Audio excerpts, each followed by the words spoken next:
या रसूल अल्लाह वसल्लम अलैका या हबीब अल्लाह। अल्लाह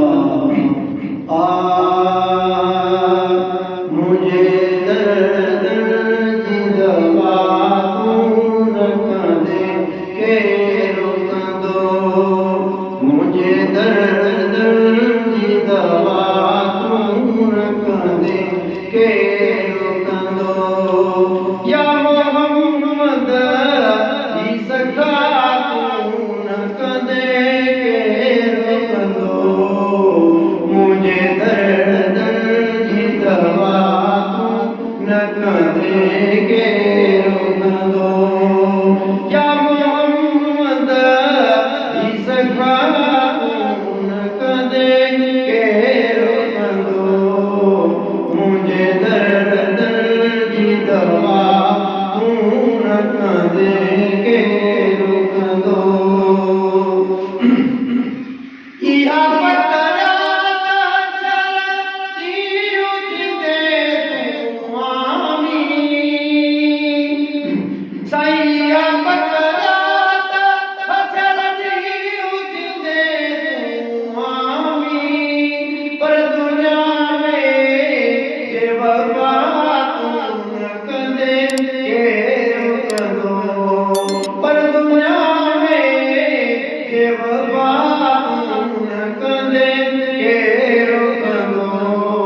मुझे दर्द की दवा तू न दे के रुक दो, मुझे दर्द की दवा तू न दे के रुक दो।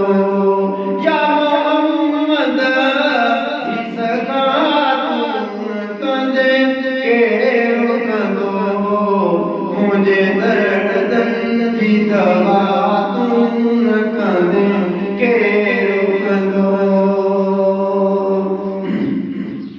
शरद दरवाजा तुझे दर्द झुकवे, शरद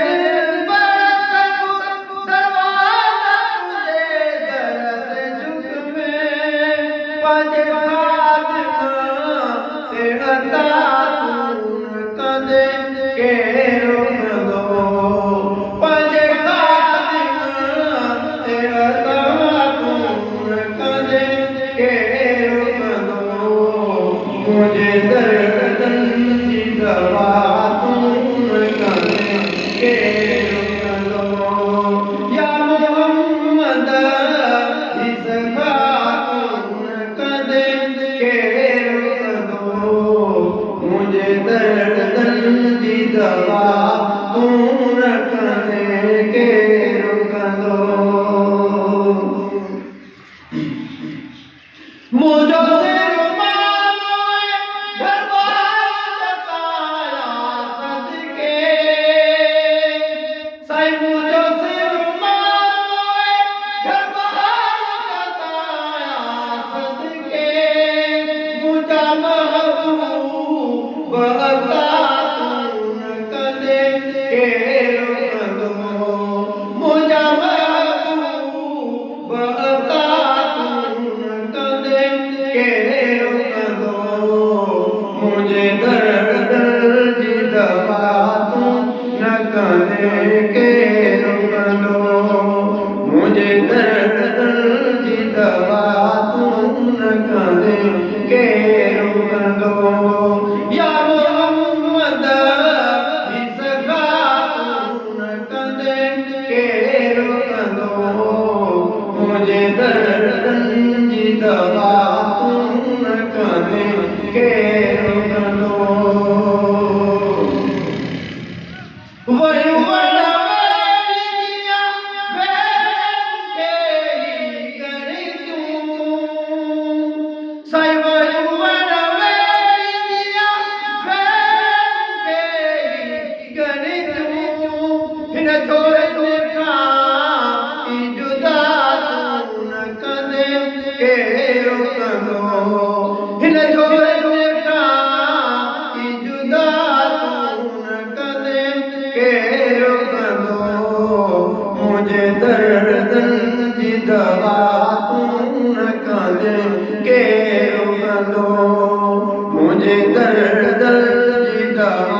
तूं न कदे केरु कंदो या मोहम्मद जी शफ़ाअत तूं न कदे केरु कंदो मुंहिंजे दर्दनि जी दवा तूं न कदे केरु कंदो